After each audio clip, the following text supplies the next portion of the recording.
All right. What's up, everybody? It is Wednesday night. It is 9 in the East, 8 in the Central. I'm your boy, the Big Dog. It is time to just say the truth, man. Don't lie. Don't lie. Just say the truth.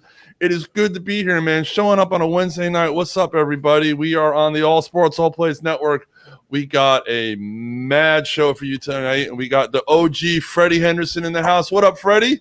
What's going on with it, gentlemen? Nice to be here tonight, ready to base the sports. Good to see the dude Hater in here. About the day. Just want to warn you. I'm the bully of the show. I run things around here. Ask Jonathan. Yoel, he's new to the show. Yoel, is this our first show doing a show tonight together? Or? No, I think we did one a couple months ago, but now that I've been hanging around a while, I know the Freddie steps. So I just got to duck and dodge. You know what I'm saying? Yeah, exactly. Gotta do that. We got Jonathan from Cali. I'm going back to Cali. Yes, I think so. What's up, Jonathan? Hey, what's up, gentlemen? How you guys doing? I'm doing well, man. They're starting to heat up in Southern California. I love it. That's what I love about Southern California. Yes. It was not. They don't like it. No doubt. It was 90 degrees here. And we got one of our new guys in the house. We got Hayden in the house representing Big D. What up, Hayden? Hey, what's poppin', y'all? And I wouldn't be me if I just went start out in true Cowboys fashion and say, I just hope he do something. Yeah, well, all the Dallas fans are hoping you do something. They've been hoping for like over 20 years, so we'll see what happens with that. Well, we're going to start off with the soap opera that is Aaron Rodgers. Aaron Rodgers has been making news for all the wrong reasons the last week. He came out on draft night saying that he doesn't want to play for Green Bay anymore. He's saying he's got a problem with the GM. He's got a problem with just everything. He's just causing a big stir. So what's going to happen, man? We'll start with Freddie. What's going to happen with A-Rod in the football? Is he going to stay? Is he going to go? What's going on? Before I get into my comments, I need to do what I always do when it comes to talking about Aaron Rodgers. Gentlemen, let's remember who Aaron Rodgers is. He's a bad man. Aaron Rodgers, the baddest talent at the quarterback position. I mean, listen, y'all. This haven't just started this past year. This has been going on for a couple of years now, especially last year when they decided to draft up in the first round to get a quarterback of Jordan Love. So what that tells me is the Green Bay Packers. So you know what?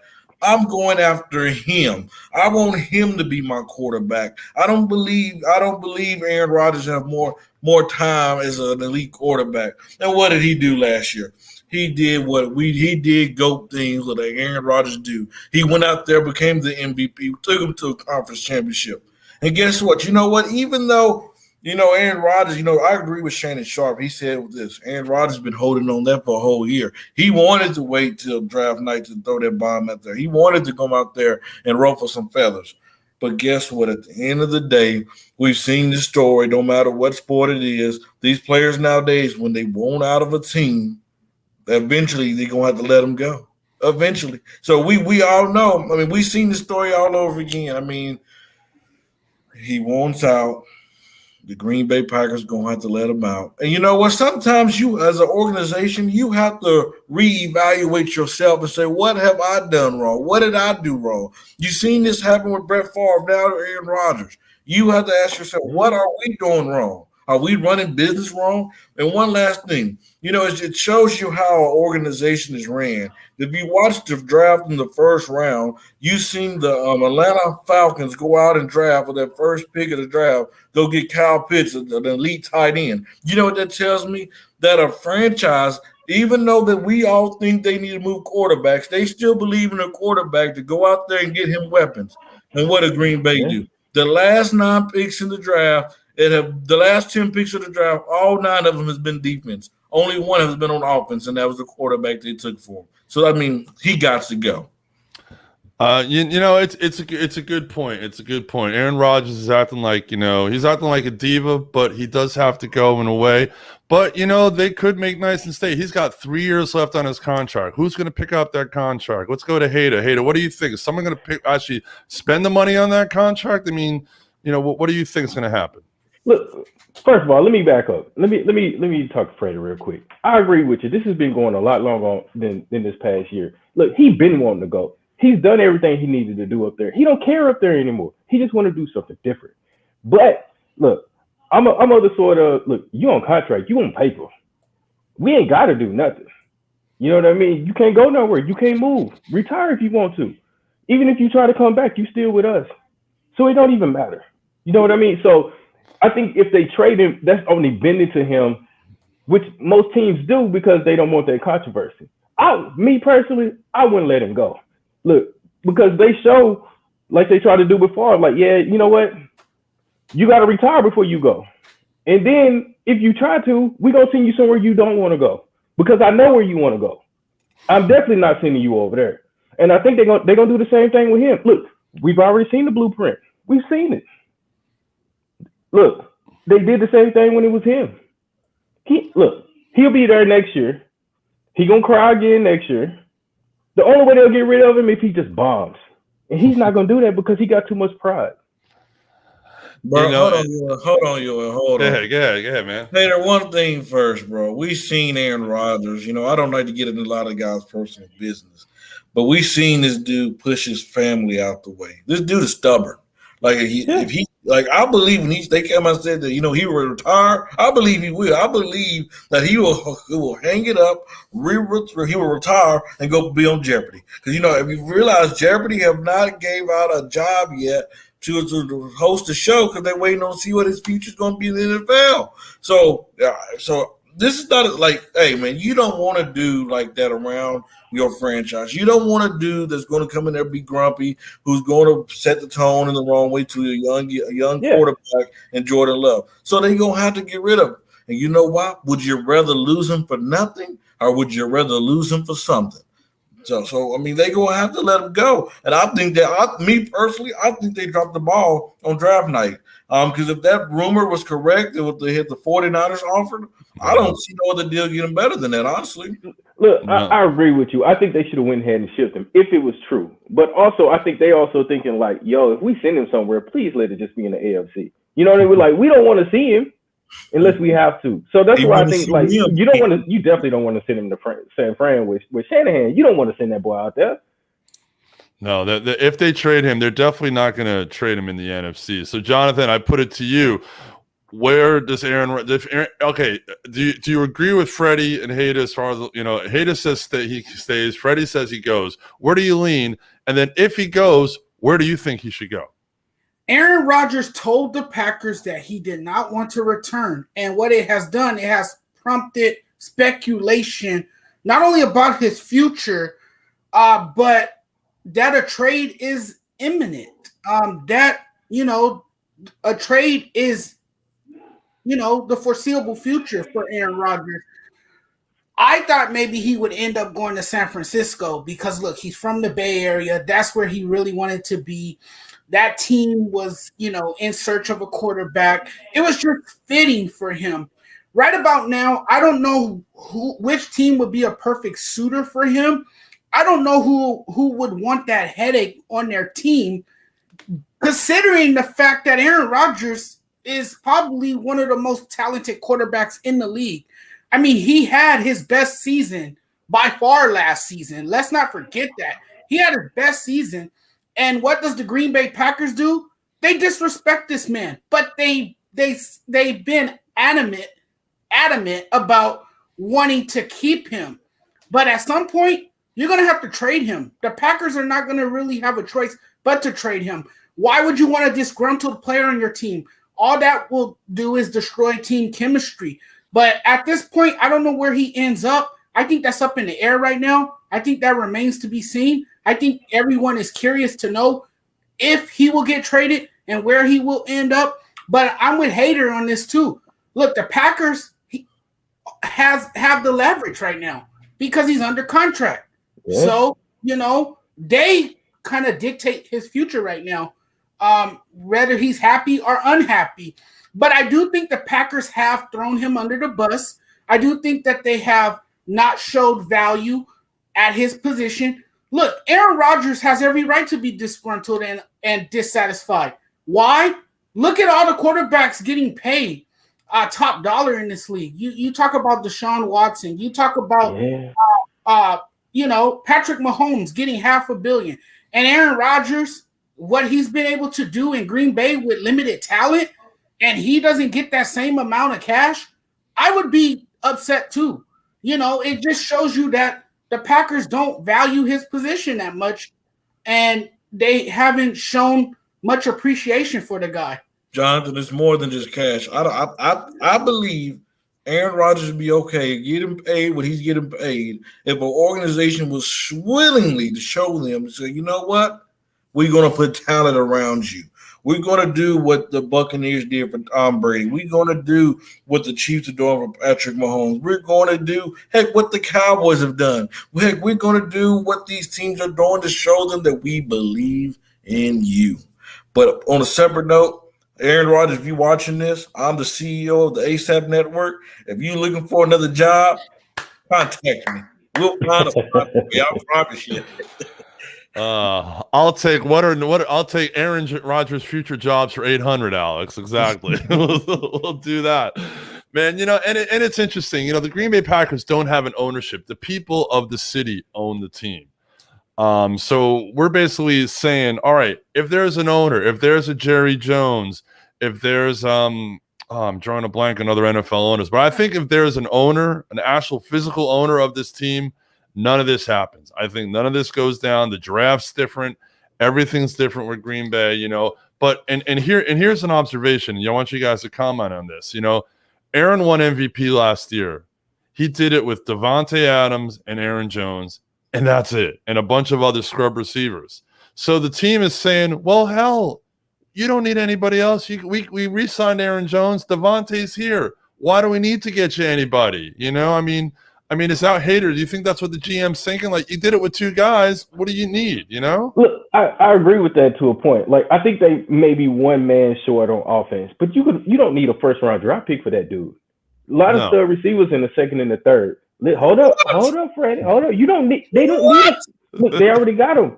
But look, the defense failed them last year. I can see why they went defense. They defense failed them. How many years have they been doing defense, hater? How many years? They've been trying to fix the defense for the last 10 years. Everybody's trying to fix their defense because offense running the NFL, so everybody's trying to fix their defense. Even Seattle's still trying to fix their defense, and they had the lead in the boom. Green Bay have been getting it wrong for the last 10 years. So man, listen, I understand what you're saying. And they haven't won a Super Bowl since then either, have they? I understand about the draft and all that stuff. I understand you 100% on that. But this dude, other than that receiver they got through trade or off buyout or whatever, was the first round pick that he threw the ball to. That's embarrassing. That is totally embarrassing. Why can't this dude get the so you mean it? I guarantee you this. Like Charles Barkley say, I guarantee it.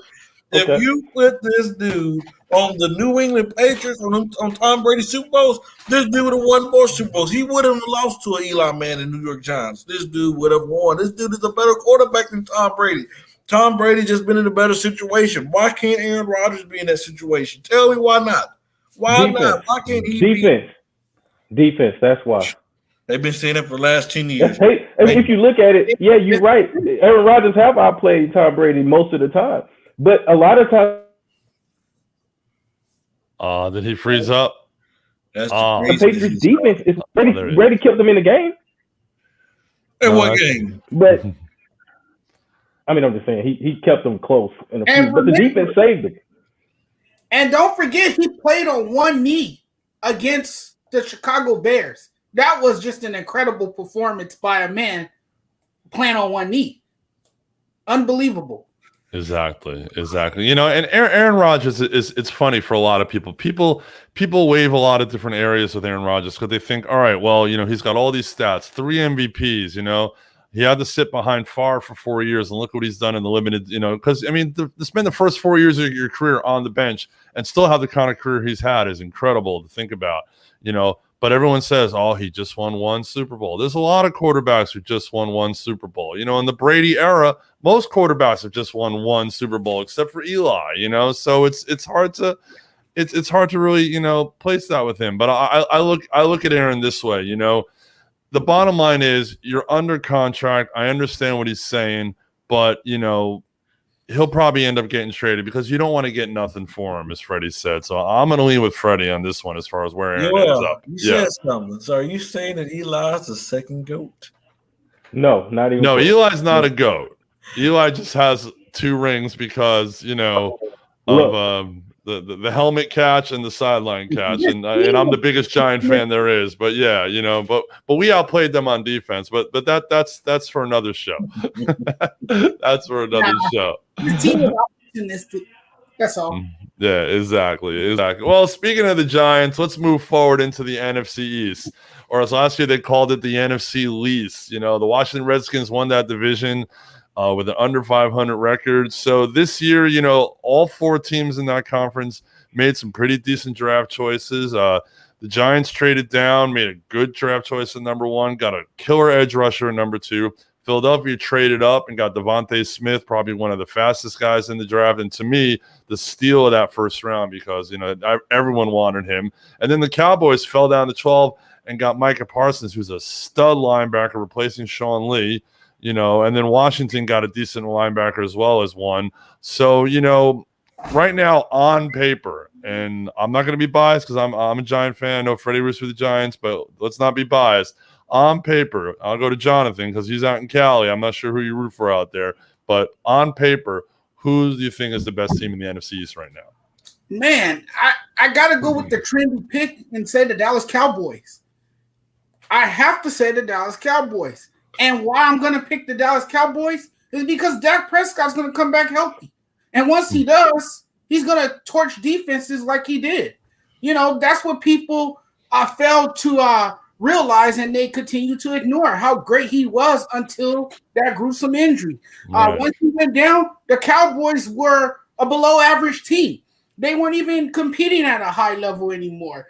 I think the thing that killed them the most and that was their Achilles heel was their defense. I think their defense gotten better. I think they addressed some of those needs in this past draft, and I think they'll be a much better team. I know Freddie's looking at me because he disagrees with this, but it's the Dallas Cowboys. All they need is one player to show up this season and play and be consistent, and that starts with the running game. Yes, I'm talking about Ezekiel Elliott, and if he's able to do what he did in his rookie season and has a significant impact this season, watch out for the Dallas Cowboys. Dallas Cowboys, I think, will come out of the NFC East. The other teams for me right now, they're just not ready yet. They got a lot of new players. They got to gel together. They got to develop that chemistry. It's going to take a little time. I know the Giants is Freddie's team, and I know Saquon Barkley's going to come back and everything, but, man, they need more than Saquon Barkley. I'm still not sure, man, about Daniel Jones. I haven't seen enough yet. He hasn't convinced me enough yet. You know, is he the answer moving forward in the future? I'm not sure he really is. I don't know. But I do know what Saquon Barkley brings to that team, and he's the engine to that offense if he stays healthy. But no, I'm going to stick with the Dallas Cowboys. The Washington Redskins, they signed Fitzpatrick, you know, at the quarterback position, and we all know he can be up and down, and he has those moments where he has a magical game, and then the next week he takes the week off. So, no, I'm going to go with the Dallas Cowboys. That's pretty strong, Jonathan. That's pretty strong, you know. And it's interesting that both the Giants and Dallas have their 2 star players coming back from really bad knee injuries. So I'm gonna go to you, Freddie. You know, I know you're a Giant fan like me, but you know, I mean, let's not be biased. Let's just say the truth, as the show says. On paper, who do you think? I'm gonna just say the truth. Hey, real quick, we have a comment. Chris, I 100% agree with you. We taking that dub. I told them that they coming. It came. I got a dub that say they won't. All right, well, But let's get into it. we'll talk about the Lakers in a little bit, Chris. But thank you for that comment. Let's get into it though. Listen, man. Well, you said just say the truth, right? Don't be biased. Right. Just No. say the truth. Just say the truth. All right, I'm gonna go list by the teams. Washington. Jonathan, I think you're sleeping on Washington football team a little bit too much. Yes, they might not have an elite quarterback, but we still gotta believe in that quarterback, and we still believe that he can get it done with him and Robin Rivera with that defense. Hey, you can't sleep out there because I've seen that defense last year shut out a lot of good teams. You look at the Philadelphia Eagles. They don't even know who their quarterback is. I mean, that team's a mess. It's a hot trash. You go to the Cowboys. You have a Cowboys team where you have Mike McCarthy as your head coach, who could not get it done with Aaron Rodgers. So what makes you think he's going to get it done with Dak Prescott? You have a team last year was horrible on the defensive end because they drafted a couple players on the defense. You think that's going to fix the hole? I don't think so. I still think I need to see with my own eyes are they going to fix that defense. Then you talk about it on the offense. You know, Jonathan, you said, last year, Dak Prescott was blazing. He was throwing the ball. He was cutting up. But guess what? Did it lead to wins? We didn't. When he's there, they were still losing. The vocal point of that team is Ezekiel Elliott. And ladies and gentlemen, I have some news for you. Running backs do not last long as their elite prime. The running backs, you start to see a drought. It's funny that you've seen Ezekiel Elliott go down like this. It had a combination of age and nutrition, but guess what? I have a lot of questions about offensive line too. That offensive line is not the same O-line that is known to be in Dallas. It's not the same. Dallas is used to having an elite offensive line. It's not that no more. So without that line, with the suspect defense, they'd be lucky to go second in the NFC East. I have them going third, but they'd be lucky going second. But the best team in the NFC East, woo, is the New York Giants. Why do I say the New York Giants? Okay, you said you want to see more out of Daniel Jones. Guess what? All I need to see is one season. I need to see some kind of promise. I need to see can you get the job done? And I seen Daniel Jones his first rookie season. I said, you know what? The only thing he needs to really correct is the turnovers. If he get the turnovers correct, this dude can be a legit quarterback. And I believe now this year that he have weapons all over the place. I mean, you're talking about a Sterling Shepard, a Galladay, a Kyle Rudolph, an Evan Ingram, a Saquon Barkley, the receiver that we drafted in the draft. We have so many weapons. And guess what? Yes, I know the line can be suspect at times, but guess what? It's a young line. And I believe that line will start growing and putting things together this year. But guess one thing I can lean on that the Dallas Cowboys can't? I can lean on my defense. Last year, my defense was a top 10 defense. Guess what? We got better this year. We got some cornerbacks and linebacker too. We got it better in the draft. So I can believe on my defense. And by the way, last year, I thought we had the coach of the year and Joe Judge. You talking about a coach to come in there the first year, everybody laughed at the Giants for getting Joe Judge. But guess what he did? He changed the culture. He came in there and he told them guys, you can believe in yourself. You can fight. And guess what they did last year? They fought. He's the best coach in the NFC East, and we're the best team in the NFC East, and you can book it. Freddie bringing the fire on a Wednesday. All right, Hater, you got to represent Big D, man. What's up? Let's hear it. Freddie. That's my name. I'm talking to you, baby. First and foremost, let me start with your Giants since you ended with them. Look, I agree with you, kinda, but Daniel Jones, yeah, he need to correct his turnovers, right? But it don't matter if they had Spud McKenzie out there, Superman, Wolverine, or whoever. If he can't hold the ball, it don't matter who out there if he can't get it to him. So, I mean, yeah, your defense was cool last year. But, dog, if your boy can't hold the ball, then you ain't going nowhere. Now, let's talk about my boy. Let's talk about the Cowboys. I agree with you. Even as a Cowboy fan, I'll say I agree with you. Even as a fan, I can't confidently tell you that we gonna win it because, dog, I don't know what the defense is gonna do. I agree with you there. I don't know. I listen to them talk about this defense all day, every day, and I just don't know. I don't know what it's gonna look like. I can't confidently tell you that my boy is gonna be winning the division if I don't know what they're gonna look like. And I agree with you with Zeke. Zeke needs the line. Zeke is amazing when all five front is 100% healthy. That's when Zeke is dangerous. Look, we don't know what Tyron gonna do. We don't know how healthy he is. We don't know what we're gonna do with center. We don't know. Look, yo, real talk, we don't know nothing. That's why I agree with you with the Washington Redskins. That's who I would put my money on. Real talk. What? Interesting. Yeah, I mean, look at their defense, bro. They retooling the defense that was already top 5, bro. They was just a quarterback short. If you think about, look, you sound like a hater right now, man. Look, I'm just telling, look, and this is coming from a Cowboys fan. How many Cowboys fans are gonna sit down and tell you this? They're gonna tell you Mike's muted, but you sound like a hater, man. Listen, if you talking about a team that don't have the quarterback's not mobile, that the quarterback's gonna sit there and just take it. But I gave you an example of a top 10 defense who can possibly slide down the top 5 this year with the addition on our defense with an expected elite offensive. Oh, I forgot to mention how Fred, your defense can go from top 10 to number 1, but if your boy can't hold the ball to hand it off to Saquon, who's supposed to be running 1,000 miles an hour, we're not worried about it. He gonna hold that ball this year. Okay, instead of calling him Danny Downs, call him Danny Butterfingers. And if your offense can't stay on the field, your defense can't help but to get tired. And I forgot to mention this: the offense not gonna be a problem because we got a workhorse back. Last year, we seen Danny Dimes do what he did last year, but it was without that workhorse. The best running back in the NFTs is Saquon Barkley. You already gave him a name. You gave that quarterback a name already. That's his nickname, Danny Dimes. But guess what? You know what? You know what I see about Saquon Barkley? Real quick? I'm sorry, I'm taking the time. I'm sorry, but it's like Emmitt Smith and Barry Sanders and had a baby, and they spit out Saquon Barkley. That's what I get out of him. That's what I see out of him. I'm just saying. Next topic.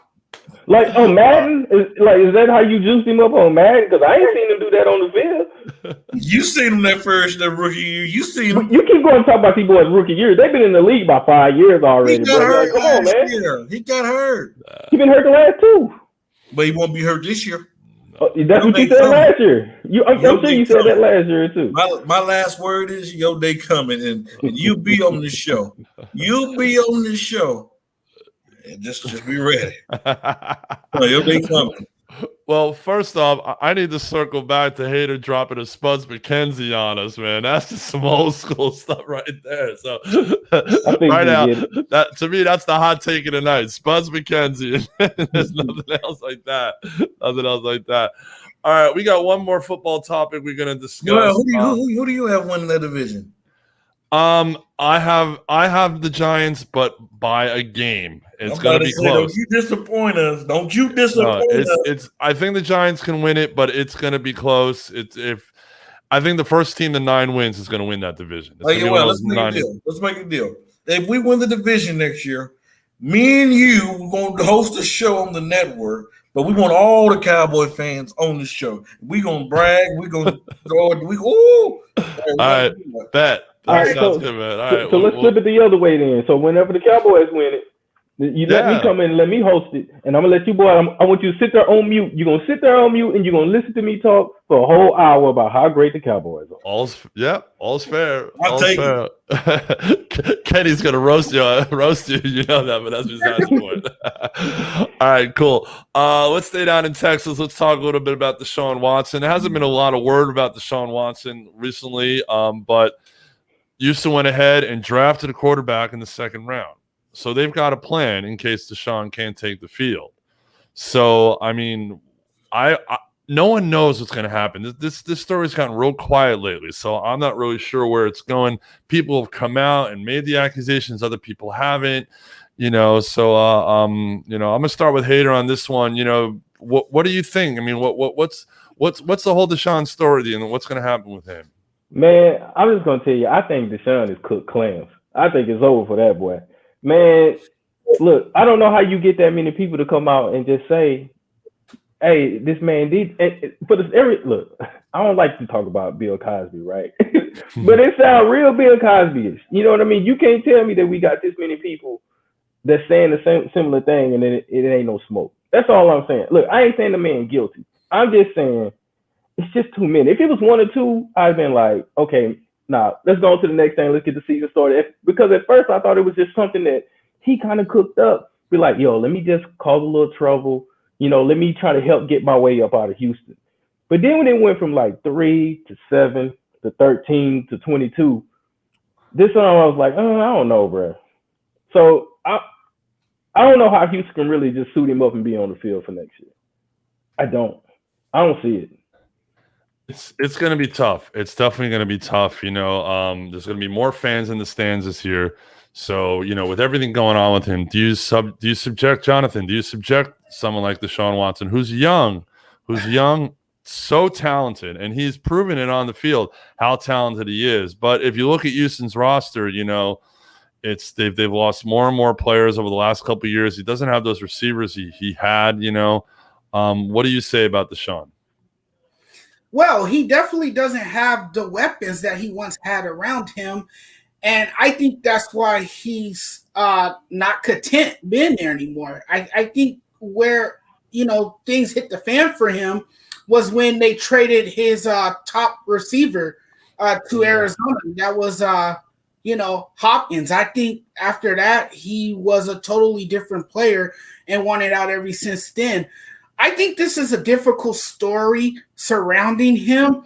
It's hard to know what angle to take because we haven't really gathered all the facts. So we don't know which way to go with this story. We don't know what to believe. And when you hear allegations like this, you want to take them very seriously. Yeah. You know, because, you know, you can't ignore these type of allegations because these are serious allegations. And it's hard to just brush it aside. And then there's a part of you that's very skeptical. Okay, like, are they trying to sabotage him because he wants out? Or is it really true that he, you know, did commit these sexual allegations, which are very disturbing? I think if you trade him right now, if a team is entertaining an offer or listening to offers, I don't think they want to acquire him right now because it would create a ruckus. And I think if you do acquire him at this point, it'll be very reckless because you really don't know what's going on right now. We don't know enough. So I wouldn't want to trade for him. I would hit the pause button right now. And if I'm a general manager, I'm not touching him at this moment. I think it'd be foolish. I think it would be very foolish. I think it would be reckless. And I think it could end up being a dreadful mistake if these allegations do come out to be true. And, you know, it's going to be interesting if any of the allegations come out to be true. What does the commissioner do? What do the local authorities do? You know, there's all these steps as far as discipline goes. So, Freddie, if Deshaun gets accused of something, what does the league do? Do they suspend him for 6 games, a year? Does someone take a chance on him? You know, where are you with this? Let me start with this. You know, if he did it, he deserves it. He's a criminal. You know what I mean? Hey, at that point, I mean, hey, he should be banned from the NFL. He should go to jail. He should do all that stuff. But if he didn't do it, I would like the same treatment for the female that lied on this man's name. I agree. For one, they didn't tarnish this man's name. They made him lose all of some money. Lost advertisement deals. This man, I mean, your name is more than anything to you. A man's name means more than any dollar amount by themselves. And you know, it's going to be real pathetic if these ladies lied and if the Houston, Texas name is surrounding this incident. Maybe they sent these women his way. If they did that because he wanted to get out, I would. I know Roger Goodell wouldn't want to do this, but I would let that team just be no more. Like, go away. Because for you to do some type of stuff like that, that's just crooked. That's like saying, you know what, you want to leave the network? I'm gonna put some cases on you. I mean, that's how bad it sounds. I mean, and if that happens, I mean, you know, this is one of the toughest stories that you just have to talk about because nobody wants to talk about these kind of stories. But you know, I mean, Deshaun Watson is one of the greatest quarterbacks in the game today. I mean, you talking about Patrick Mahomes, Deshaun Watson's right behind him. Oh yeah. You know, but I mean, hey, I mean, do I believe that he did it? I don't believe he did it. I mean, I'm like Hater. You wanna not believe he did it. Yeah, you know what I mean. There's so many out there. you still have that mindset. It is a possibility. He's still human. Yeah. People still make mistakes. So he could have done it, but you want to believe that he didn't do it. So, I mean, like Yoel said, it's really not a lot of facts lately because there's been a lot of quiet lately. You haven't really heard anything. Mhm. You heard a few of them caught lying, whatever. But other than that, I mean, you haven't really heard anything else. So I guess as of right now, I mean, everybody just waiting to see what's next, to see what else come out. So let me ask you guys to kind of piggyback on that. Do you think the NFL will kind of, if the Houston Texans are behind it, let's say they are, do you think they will force a sale kind of like they did with the NBA did with the Clippers? They'd have no choice. They'd have to pull they'd have to do that. If the Texans are remotely behind and setting this man up like that, oh yeah, they would force the McNair family to sell the same way they did the Clippers, back years ago. I mean, you can't have that in the league. The NFL, as we know, is the 24/7 365 money machine, as is proven on this network. Because every show we talking about football, somewhere or the other, we're talking about football. So there's no way to get around it. It's just it's there. It's there all the time. Excuse me. It's tough situation, man. That it's really tough. Like every show I've done in the last however long we've been going on, this is probably top 2, top 3, 7 stories that for sure. talk about. Because I mean, like I said, if he's in trouble, if he did it, he deserved to be in trouble. But if he's found innocent, I wish these females, these women, would get in just much trouble as he would. Exactly. Yeah. All right, so I have a completely different question about Deshaun. So let's say he goes on the open market. Let's say they just cut him because no one will trade for him, because no one wants to give up anything for him. But they cut him. Goodell suspends him. He sits out his suspension. Whose system do you think he would work the best in? I mean, barring, we know there are teams that have quarterbacks that are settled in, but, we'll just play a little game here. Whose system will he work in and be the most effective in? All right, I'm going to start with you, Hader. If Deshaun could pick where he goes, what system fits his skill set? Because as we know, the system fits the skill set. I say he go to New Orleans. I say he go to New Orleans. Interesting. With everything around him, he like to run. Look, they play backyard football all day. That's all it would be. He would run around, they would run around, and he'd just throw it up. I mean, that's what he did with D-Hop. He just threw it up. Yeah. That's all it would be. And when healthy, they have one of the best receivers in the league, and Michael Thomas down there. So, yeah, definitely. All right, Jonathan, if you had to pick, where's he going? I'm staying in the Bay Area. I like the 49ers. I think they're convincing. I think that's a landing spot for him. I just think he fits that scheme, what Kyle Shanahan has going on down there. And I think Kyle Shanahan over the years has shown that he works really well with quarterbacks. He has helped with a number of quarterbacks' developments. So I think that's a good landing spot for him, the 49ers, especially if, if they want to bring in a veteran quarterback like Watson, who that young quarterback, Trey Lance, could learn from. Interesting, because they do play the same type of game. So, yeah, I do like that. All right, Freddie, if you were Deshaun Watson, where are you going? I'm gonna say the Miami Dolphins. That name was already linked with them. Got young receivers, a young team over there. So, I mean, why not? I mean, hey, Miami, no state income tax. I mean, hey, it's beautiful. I mean, who wouldn't want to go to Miami? I mean, I'm only an hour north of Miami. I hear you, man. I hear you. And Benvenido a Miami. That's for sure. That's for sure. Yes. Never mind. That's a question. That's a question off there. I was gonna say out there before we go to Magic City, but that's the question out there. Oh, we'll talk after the show about that. Lou Williams on here. I know he probably be at Magic City right now. So. We'll talk after the show about that. I mean, I think Deshaun would, and I mean, I might sound like a biased Giant fan, but I think Deshaun would work in the Giant system now. Now that they've got this kid from Florida, they've got that speedy slot receiver. They've got the 2 guys on the sides. They've got Kyle Rudolph who can actually catch a ball as a tight end because Evan Ingram, hell, I've got better hands than Evan Ingram, that's for sure. So, with Saquon back, I definitely think Deshaun will look good in Big Blue. So we're going to leave that there. All right, let's go into a little hoops, a little basketball. Let's talk a little bit about Russell Westbrook. Russell Westbrook has been putting up numbers. He is officially going to average a triple-double again this year.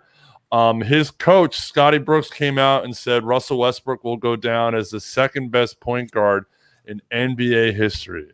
Those are some strong words because there has been some amazing point guards. Oscar Robertson said that he wants Russell to break his record. And Oscar Robertson was the man back in the day. So all these point guards that we've seen come through, some of these great point guards, I'm not going to drop any names yet. I'm going to let you guys do that. But, Freddie, where do you think Russell will end up? I mean, and because he's been moving around. He doesn't have a ring yet. What do you think? He's not even top 5. I mean, Scott Brooks, stop the disrespect, man. I mean, what he's doing is nice. These triple doubles are nice. But guess what? They do not lead to wins. They do not lead to win in the big games. So who cares? He's not even top 5 in today's game. You have Steph Curry, Dame Lillard, CP3, Kyrie Irving, Luka. That's better than him. I mean, so he's not even top 5 right now. Game. Yep. So how can he be top 5 all time great? I mean, stop it. I mean, everybody like Westbrook. Everybody love his heart. Everybody love that he competes at all times. But even did he say he's behind Magic Johnson, who won championships? Stop it, Scotty. You out of line, man. Like, stop. Exactly. I mean, that's how I feel. That's how I feel. All right, Jonathan, what about you? I mean, where do you stay on the Russell Westbrook thing? Look, I respect the man for his competitiveness. I mean, look, the guy, flat out plays. He has that Mamba mentality. He really does. He has it. He has the skill set. He has the versatility. The guy is a competitor. He's a fierce competitor. Okay, he puts it all out there for his team, and he tries to put his team in the best position to win. The numbers are sexy and all, but the numbers ain't everything. Okay, this man doesn't have a championship. Now I know championships are not a measure of individual greatness. I know that. I realize that. But Russell Westbrook is a bit of a selfish player.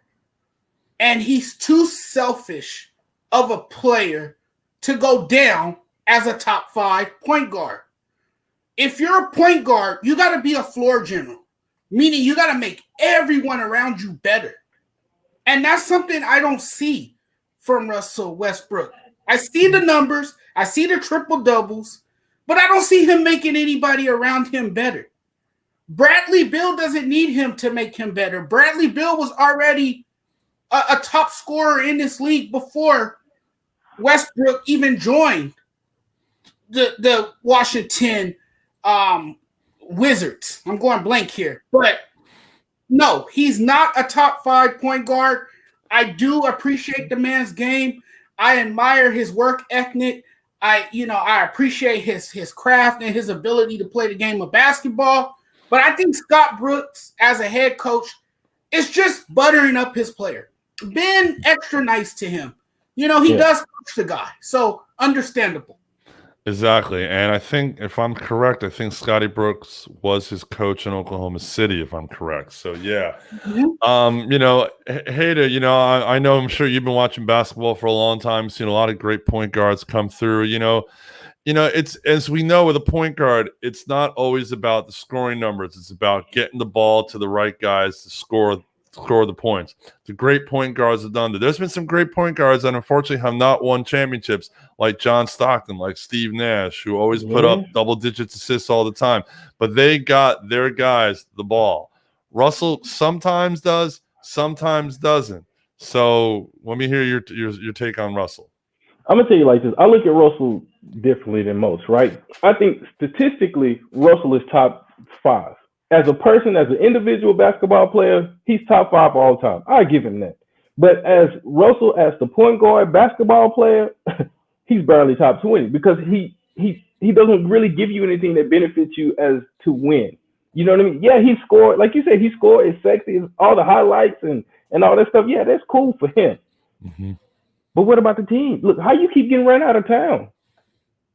You know what I mean? Like, but look at CP3. He ain't complaining. He's balling. He's helping his team win. It's not about nothing other than basketball, and you don't see that in Russ. It's never been that in Russ. It's always Rondo. Exactly. No, what did you got cut off, Freddie? What'd you say? Even Rajon Rondo.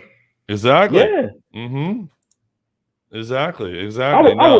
Look, honestly, like if we putting together a starting five, I would pick Rondo over Westbrook because I know Rondo is gonna help me. Rondo may get a little selfish at times, but if he see that man in the corner, he gonna kick it. If he see you having a hot night, he gonna feed you. Russ be like, oh, you having a hot night? Okay, let me get hot too, so we can be hot together. We all need to be hot. And then you know what made him different though. And Freddie and I know that because we saw that with the Lakers last season. Right. You know what makes him different though? When you look at the traditional point guard in today's game, they're not like Magic Johnson getting everybody open shots and everything. They're more of a shooter now. Russell Westbrook have not opened his game to be that shooter that he needs to be in today's NBA. When you look at most point guards, hey, they can light it up in the 3-point line. Yeah. Russell Westbrook, you know, I'll leave him open there all night long. He's not going to make it. He's going to miss a lot of those shots. So, I mean, yeah, they call him. Hey, one last thing. For a player for his first time in his career last year, LeBron was a better point guard than Russell Westbrook. Saying.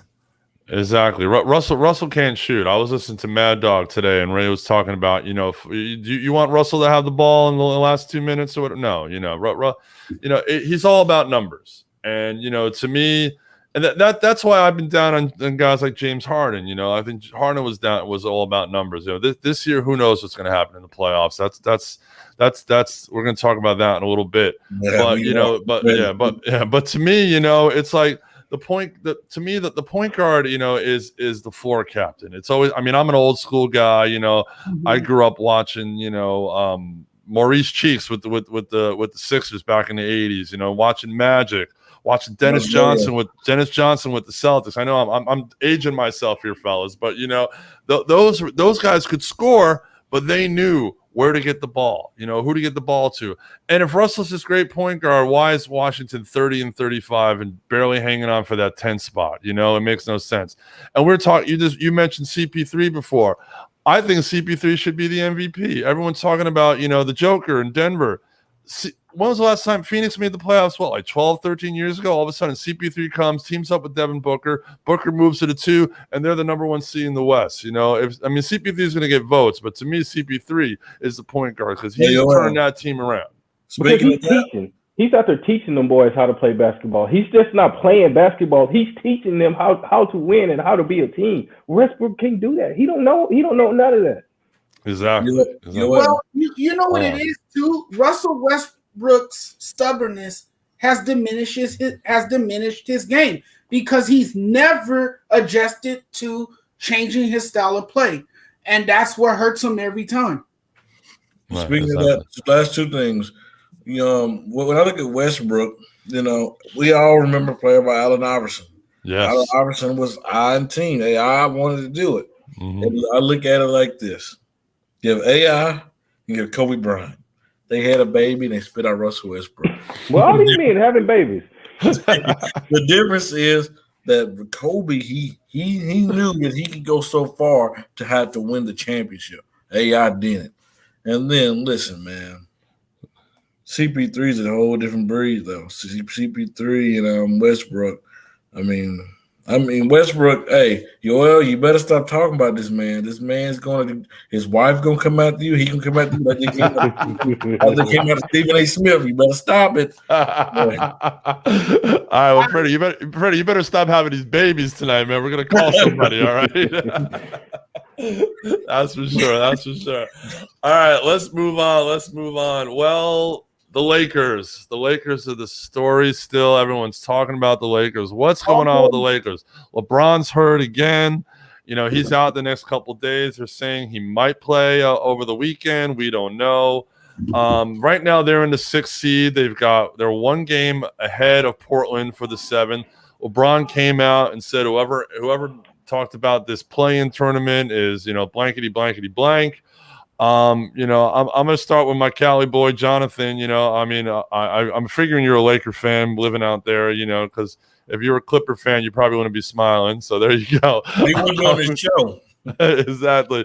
So what's the talk in LA? You got boots on the ground here. I'm sure you're listening to the sports talk out in there, the local stuff. What's going on in LA right now? What are they talking about? Well, we do know that Lakers mystique is still alive and well, as it always has been, because this is one of the most popular teams in the NBA, a world-class team that a lot of people know very well. But there's a lot of panic right now. There's a lot of fans that, still are very optimistic, but aren't very hopeful that the Lakers can hold on to their current spot that they're in, because LeBron is going to be missing in action for the next 2 games. And we all know how things can go when LeBron's not on the floor, right? The Lakers are a team that's a bit, lost without him. They're a team that is nearly not as athletic without him. I don't care if you have Anthony Davis on the floor. Anthony Davis can't lead the team without LeBron James. Like I always say, LeBron James needs AD and AD needs LeBron James. But it all goes back to what I was saying a few weeks ago. These guys got to step it up. You're without Dennis Schroeder. Other guys got to contribute on this team. KCP got paid, right? Well, he needs to play and live up to that contract that he got. Kyle Kuzma, same thing with him. He got paid.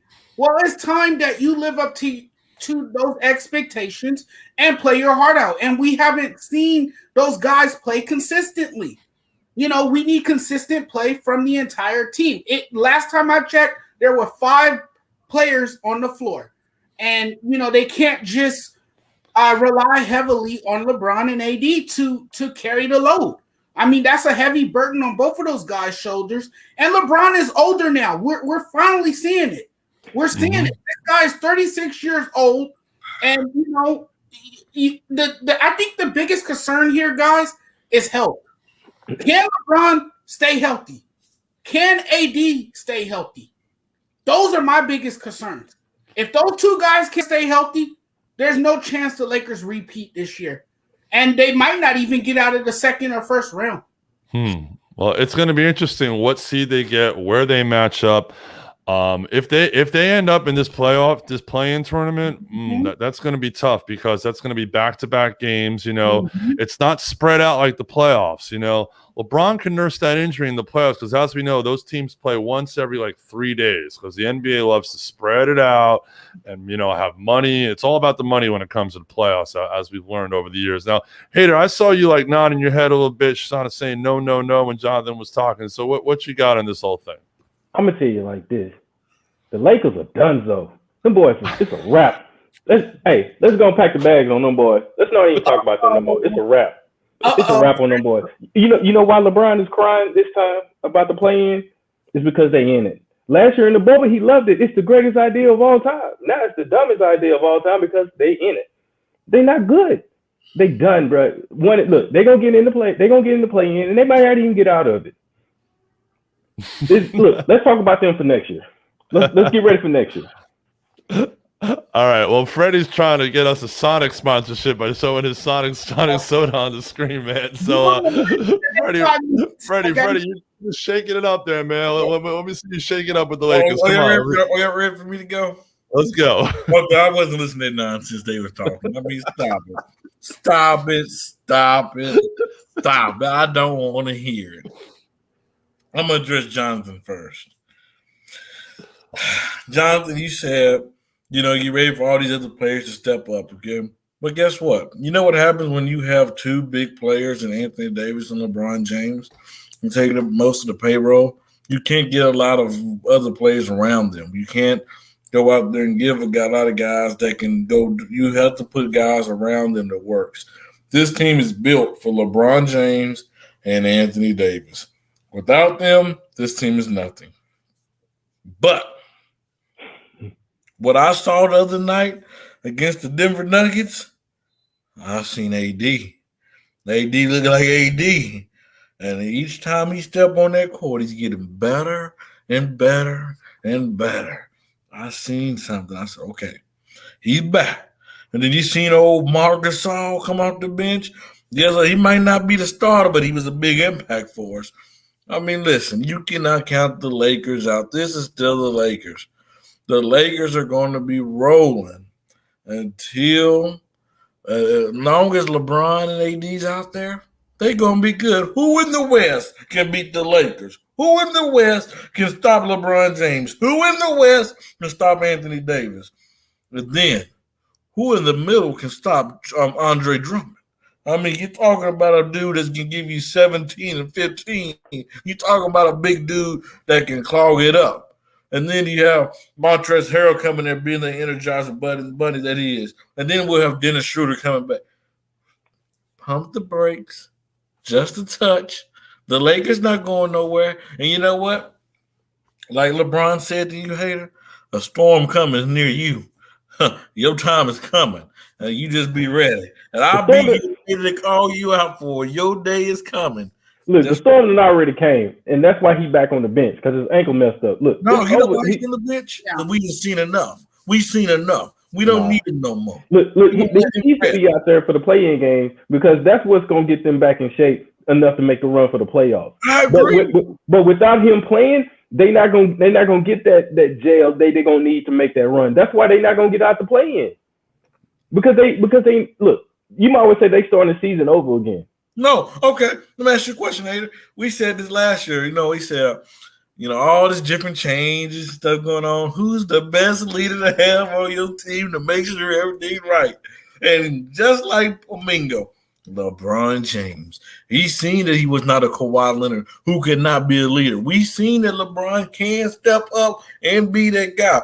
This dude, out of his 18th career, he's not shown me that he would not be ready for postseason. So I'm going to keep going by what I've seen. I've seen him overcome things. I've seen him be better. I've seen him overcome challenges. So until he shows me that he cannot be that dude when he needs to be that dude, then we'll have that conversation. And I'll give you that. Give me 1 second. Let me just make this point real quick. And I'll give you that, Freddie. If I needed the floor general and a leader 100% of the time, I'd probably pick LeBron in this day and time. But LeBron's out. He's hurt. You can't depend on that man right now. He's not on the court. You can't depend on him. So you can't say that. Yes, you can say that, but it's not accurate because that man not on the court. AD right now until LeBron get back. That's why AD ran out of New Orleans, because he couldn't do it. He's not the man. Like Kyrie, he's not the man. No, the agreement him and AD had, LeBron had right now, just get us to the playoff, Dave, AD. And when time the playoff come, I'll take it from there. That's the agreement. Trust me, that's inside news. I might have heard that from Magic Johnson. You never know. But you know what? I would be remiss if I did not mention how well the Lakers defense has played. And, we always stick to that old cliche that defense wins games. So the Lakers have been solid on that end of the floor, but they need to pick up their end of the bargain on the offensive end of the floor as well. And if they could do both of those things, then maybe they have a chance to playoff run. So yes, they can make a deep playoff run, but they need LeBron to be healthy. But I'm just concerned, Freddie. I'm very concerned about LeBron James. Why is LeBron James resting up for these last two games when they are in jeopardy? Like they're jeopardizing their chances of holding on to their current spot.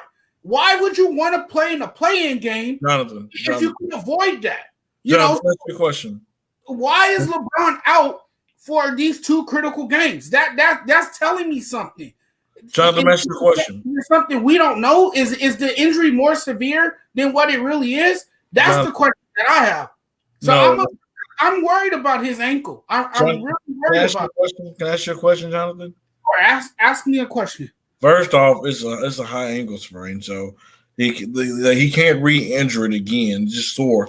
So I mean, for him being off and him not having enough practice and stuff like You're that. playing with a sore ankle too. That could put a lot of pressure on other parts of your body, and that could result in injuries someplace else as well. Because I'm about to ask you the question: would you rather LeBron play these next 2 games and him get hurt and him hobbled all the way through the playoffs, or would you rather them go to a play-in tournament? Then Anthony Davis is 100% healthy, LeBron's 100% healthy, and they're going to be the heavy favorite through them matchups, and they can go on a run. Which one would you rather have? But the play-in tournament is too quick for a guy. Which one would you rather have? I rather have him play right now. I'm gonna take the risk and let him. No, don't you not? Yeah, I'm gonna take the risk because I'm not. Look, if Freddie, if they play the play-in game and they lose, don't you know they're eliminated? Do you think? Do you really think Golden State can be dethroned? Do you think that Golden State can eliminate the Lakers with LeBron James, Anthony Davis healthy? With an unhealthy LeBron, yeah. I'm talking about healthy. LeBron is going to be, but he ain't gonna be healthy.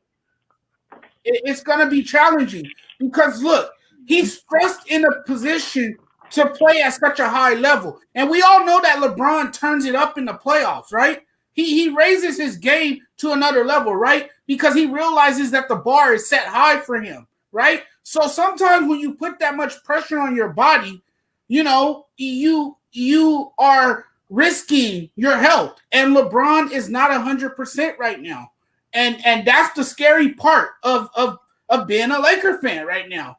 I mean, I'm not afraid at all. If he goes down, the Lakers are done. They could kiss their playoff hopes goodbye. It's over if LeBron goes down because they need an old man. Yes, an old man at age 36 to drag them to the playoffs. And if he's not there, if he's absent, that's it. The Lakers are done. Done. And I'm a fan. And it's a high ankle sprain, bro. It's not an Achilles. Purple and gold. And I'm just trying to keep it real. It's a high ankle sprain. It's not a torn Achilles. There's none of that, bro.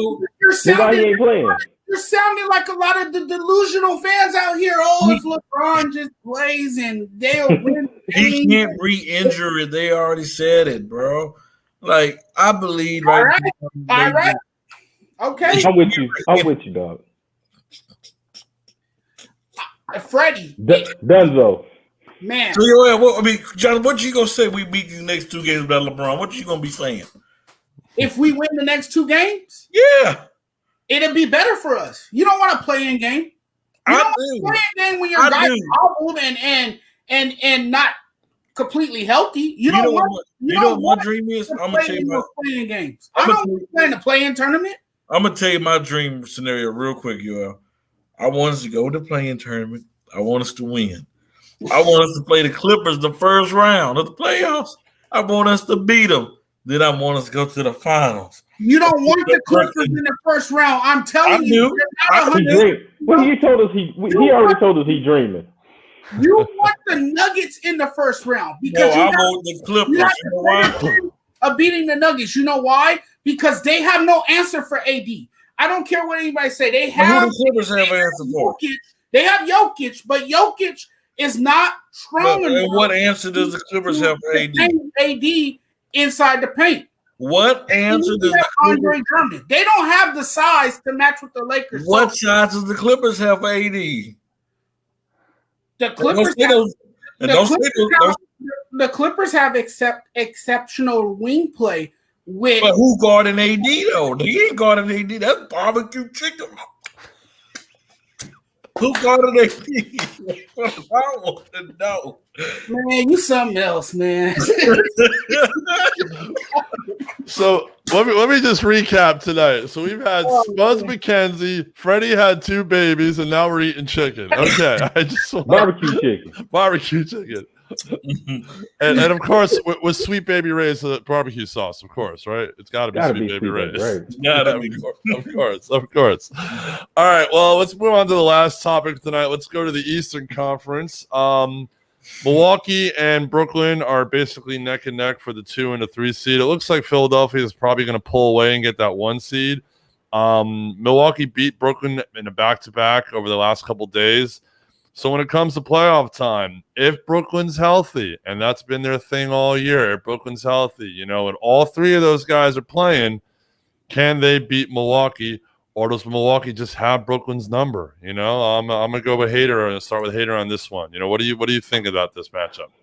Look, I think if all three are healthy, I think they'll walk Milwaukee. I think it'll be a walk in the park for them, but they're not healthy and they selfish. So I think Milwaukee gonna take it. I honestly think Milwaukee just got their number, and then ain't nothing Brooklyn can do about it. And it's interesting you say that, because I don't think anyone on Brooklyn can guard Giannis. I just don't think they don't have the body in the middle to guard Giannis, And if all three of those guys aren't hitting or aren't on all cylinders on the wings, then yeah, Milwaukee's, But if those three guys are hitting, it'll be a lot closer than you think. Freddie, I'll go to you. Oh, the day has come. The day has come. Woo! I've been hearing this, I've been saying this all year. This Nets team is giving me Clipper vibes of last year. Listen, man, this team can't stay healthy. I don't think Kevin Durant's 100% healthy. I still believe Kevin Durant will still have an issue when it comes in the playoffs. James Harden is dealing with a hamstring injury. Hamstring injuries are tricky. You can come back thinking you're ready to go. CP3. You start running up and down. Hey, you got to be careful. And then, like you said, Giannis should go off. He should go off. The only thing I'm worried about this Bucks team is Chris Middleton. Can he play like he did this past week consistently in a 7-game series? Can he give you 25 to 30 points a night? I know what Drew Holiday going to do. Drew Holiday, he going to be all in Kyrie's mouth. He going to be hey, hopefully Kyrie can keep his mind. Are we sure? I mean, hey, this team have a lot of question marks, man. I mean, you know what? The more that I think about it, Steve Nash probably, even though we know what Monty Williams doing, Steve Nash probably should win Coach of the Year this year just because of what everything he had to deal with. He had to deal with Kyrie Irving just going AWOL, had to deal with Kevin Durant injury, James Harden being gone. He had to deal with a lot of stuff. And for a rookie head coach, for a rookie head coach, everyone has to go through adversity. Come on. Yeah, but he's a rookie head coach. That's pretty impressive, man. It's in New York. Like, hey, the media capital. I mean, you know what? The same thing's going on with Brooklyn. It's happening in LA, just has the injuries. But guess what? Nobody still say, oh, Brooklyn have a chance. But guess what? Come to LA. Yeah, that's why I say, Jonathan, calm down, bro. They always trying to hate on the Lakers, man. So calm down. Pump the brakes. All right. Well, first off, let's pump the brakes on the Coach of the Year, because the Coach of the Year is Tom Thibodeau. End of story. Mic drop. Okay. The Knicks were supposed to be nowhere this year. The fact that they're going to finish fourth and host the playoff series, Tom Thibodeau is the Coach of the Year, and Randall should get MVP votes. So, but that's the topic for another show. Jonathan, Milwaukee, Brooklyn matchup. Where are you at with this? No, Giannis is just unguardable. They can't, stop him. He's a beast, and he showed that in these prior two matchups. I mean, they just couldn't stop him at all. And Brooklyn is not 100% healthy either. So, I mean, in a 4-game series, can they beat them? Can they be the first team to win 4 games? I don't think so. I think Milwaukee has their number. Yes, the Brooklyn Nets look flashy. They look good on paper. They have 3 superstars, perennial all-stars, and James Harden and Kyrie Irving. But I said this before, guys. I think this team somewhere down the line is going to implode. I think they're going to start bumping heads because there's just too many personalities on one team, and there's too much superstar power on one team. And at some point, someone's, ego trip is going to get the best of them. And this team is going to have fighting chaos, I think, somewhere down the line. I mean, KD, he's ball dominant. Kyrie Irving, he wants to have the ball in his hands, and so does James Harden. And these guys care about individual numbers more than anything. They all care about being the MVP of the team. And it's just not going to work out. I don't think so. No, that's a good point, Jonathan. And you got to remember, Harden disappears in the playoffs. He has for years. This is why I'm so down on Harden. You know, he's got to prove to me. He's got to show up in clutch time. He's got to show up at Game 6 or Game 7, put up the numbers. You know, lead the team to victory. He's been a magic act the last couple of years in the playoffs. So to me, Harden's got the most pressure on him, if you ask me. Out of all the players on the team, Harden's got the most pressure. It's going to be the Eastern Conference is going to be really interesting because, you know, to me, there's no one that can guard Embiid. There's no one that can guard Giannis. You know, sorry, you got the two big men right there. You know, if Brooklyn's big three can hit from the outside and outscore the big man in the middle. Yes, Philadelphia, Doc Rivers has got experience now. And Rivers has got much better horses in Philly than he ever did with the Clippers, even with Kawhi Leonard, because we all know Paul George just took off. I don't know where he was last year in the bubble, but he must have been on a ride at Disney World last year because that's what happened with him. Pandemic P. Exactly, Pandemic P. Exactly. So it's the Eastern Conference in general is going to be interesting. It's going to come down to me. Those top four teams, I can't see anyone in the bottom four really making some noise. So, but if Brooklyn and Milwaukee do match up in a semifinal, to me, it's gonna go 7, and it's gonna be Milwaukee, even if they don't have home court advantage. I mean, that's how definitely I see it. That type of thing. All right, well, let's do one more thing here, guys. I'm going to give you guys the last chance to just say the truth. Any topic you want to, any sports topic you want to. You want to talk about field hockey or soccer, whatever you want to talk about, but you know what I'm saying.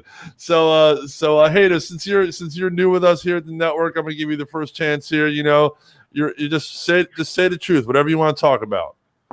Well, let me just tell the truth about this real quick. The Giants are going to be the 4th best team in the division. Let's just start there first. And then let me tell you, look, I like MMA and I like the UFC. I think John Jones going to come back in his first fight and get his block knocked off. Interesting. Okay, yeah. I finally have seen some MMA stuff, and man, that's rough, man. I couldn't handle that. I wouldn't last 30 seconds, man. And people said, getting punched in the face. Oh yeah, no. People said, we'll give you like $10 million. You go in there for 30 seconds. Like, no, I'll just go to Dunkin' Donuts instead. No, I'm good. I'm good. Exactly. All right, Freddie. I'm gonna go to you last. I want you to do our last thing, Jonathan. All right, what's your last chance here to say the truth? So the Dodgers are at Wrigley Field tonight for the finale of what has been a 3-game series. One that has been disastrous for the Dodgers. It has been a slow start for the Dodgers and a very disappointing one. The Dodgers are 4-12 in their last 16 games. They try for a turnaround tonight. They're winning 3-2 right now. I believe it's in the 8th inning. But the Dodgers, at some point, they're going to have to find a spark offensively, and someone's going to have to get going. I think the pressure is on Mookie Betts to start swinging the bat.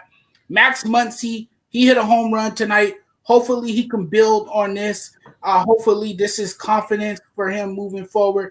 But the Dodgers need a quick momentum swing because it's not looking pretty for them right now, and it's very frustrating to watch. Yeah, no, the Dodgers are dead. Everyone was that was the big pick at the beginning of the year. That everyone was saying, over 103 wins. Oh yeah, everyone was betting the over, man. And now those people who are betting the under are sitting there like, give me my money, because they're definitely gonna get their money. And for Dustin May to go out, yes, huge injury, but to have David Price fill his spot, I mean, come on. I mean, who's got David Price as a 5th starter in any other ball club right now in baseball? So the Dodgers will come back, but yeah, they're in a rough spot like now. But better to be rough spot in the end of April, beginning of May, than the end of August, beginning of September. So it's definitely a good spot. All right, Freddie, last chance to just say the truth, brother. What you got? All right, I'm not going to go sports. I'm going to go by the network. Hey, I'm just saying the truth, you guys. Like this page, follow this page, share this video. If you like it, comment, whatever. Tune in tomorrow on the Real Talk Crew, 8:30 Central. We have a special guest, the Acadian Zydeco women's tackle football team. They will actually bring the football team, the female football team, on the show. You do not want to miss that. Hey, it's going to be an epic show. So it's going to be a different show. You're not going to see me and Chris Brown going at it tomorrow. It's going to be kind of a toned down show. So, but it's going to still be interesting. It's going to be interesting, though. I remember the last show you had with a couple of those players, man. They were a lot of fun, and they brought it. They definitely brought the heat, so that was definitely fun. And who knows, Freddie? Maybe you'll find a future wife on that team. No. I'm just playing, man. I'm just playing. No, it's all good. My last thought here, to just say the truth, is this. I grew up a huge sports talk fan. I grew up in New Jersey, right outside of New York City. I grew up listening to WFAN when WFAN was at its peak, when it was Mike and the Mad Dog, And to me, sports talk is what it was all about. I became a professional musician, but sports talk has always been a passion for me. And I've been on this network a few months now, man, and it's just been like, just a dream come true, just sitting around, chopping it up with the guys, talking sports, just getting to host my own show and sub-host here and do my thing. And this has just been an absolute pleasure. So, everyone out there, keep watching the network, support the network, all the new guys, stay with it, man. We're building something amazing here. We've gotten so much growth. We've gotten so many followers, so many great guys. So just stay with it. We're doing great things here, guys. So I really just, it's all about, teamwork and putting this together. So stay the course, guys. Well, I want to thank everybody for watching. Just Say the Truth. I'm your host, the Big Dog, tonight. It's been my pleasure to fill in tonight. Freddie, Hater, Jonathan, you guys just said the truth. You guys brought it. You brought it hard. You brought it strong. So everybody stay safe out there, and we will see you on Friday night, same time, ASAP Sports Network. We out. Peace. Peace.